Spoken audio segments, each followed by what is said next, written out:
Hey, kia ora everybody. Welcome again to another devotion. Thank you for tuning in wherever you are watching this from. I pray that this will be a blessing to you.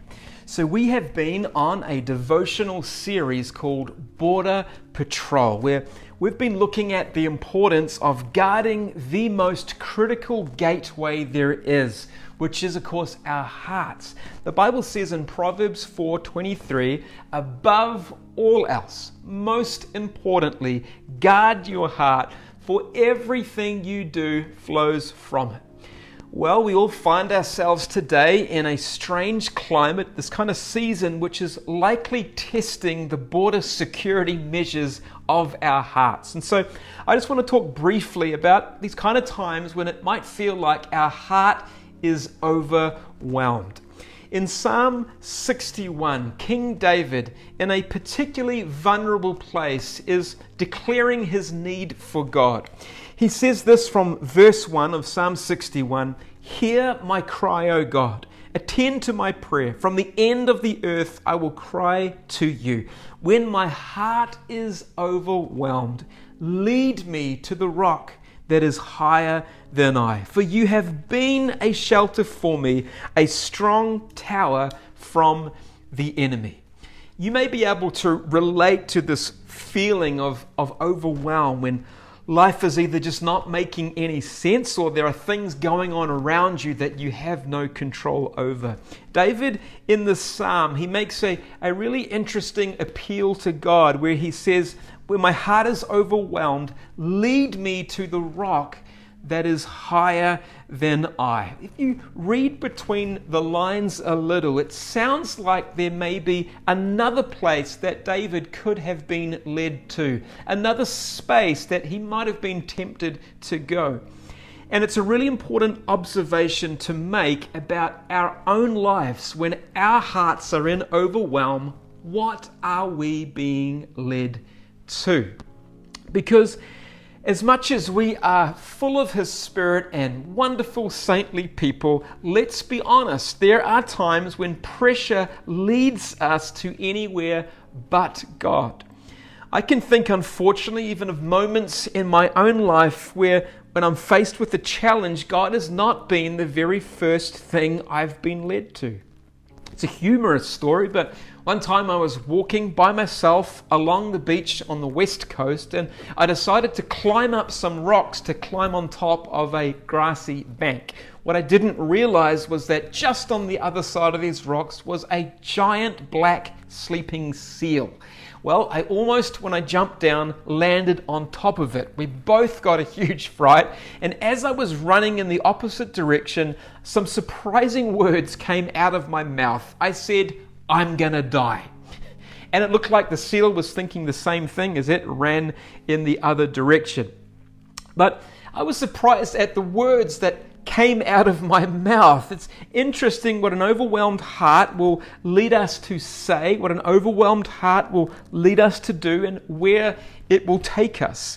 Some of us in stress are led to things that are well away from God and His presence, some damaging things. We run to all sorts of numbing agents to battle that sense of overwhelm: drinking, overeating, even binge watching Netflix, pornography, being in isolation, you name it. When our hearts are overwhelmed, there is this opportunity for that heart of ours, if not guarded, to lead us away from God to places we ought to best avoid. Well, David makes it known that in a time, in a kind of season where he wasn't doing the best, that he'd be led to the rock which was higher than himself, which is, of course, God. The God who is above and beyond all of our circumstance, and yet is also with us and available to us in our trials. He is our strong tower, our fortress in which we can hide. You see, you can change where you go when your heart is overwhelmed. I just want to give you quickly 3 keys about being led to the rock in a time of crisis, which of course is Christ. Number one is you have to make a plan now.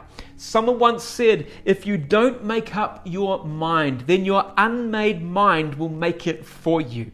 And it's so true. An overwhelmed heart will take us places purely based on that current emotion or feeling. But listen, make a decision now. Have a response plan in place of where you go and what you will do in crisis. Allow today's reasoning to form a path for yourself when everything feels unreasonable. What unhealthy things are you susceptible to? And what measures can you put in place now to make sure that that overwhelmed heart is led to the right place? Be accountable, be vulnerable, and be well prepared. Number two, make it a familiar path. The psalmist goes on to say in this passage, for you have been a shelter for me, a strong tower from the enemy. In other words, he's known that place of refuge before. David was familiar with it. He knew its comfort and safety. Listen, don't wait for crisis to run into his arms. Make history with the Lord and do that in the sunshine so that then when the rain comes, you know exactly where to run to. And number three, lastly, make it easy to get there. I heard someone say recently, an open Bible on your bedside is a whole lot harder to ignore than a closed Bible app on your phone. It's a whole lot easier to be distracted by some of those things, but being led to the rock that is higher than I needs to not be like trying to scale a mountainside to get there. The good news is that Jesus is never far away. He's completely approachable and he's always ready to talk and listen. So make a plan, make it familiar, and make it easy to get there.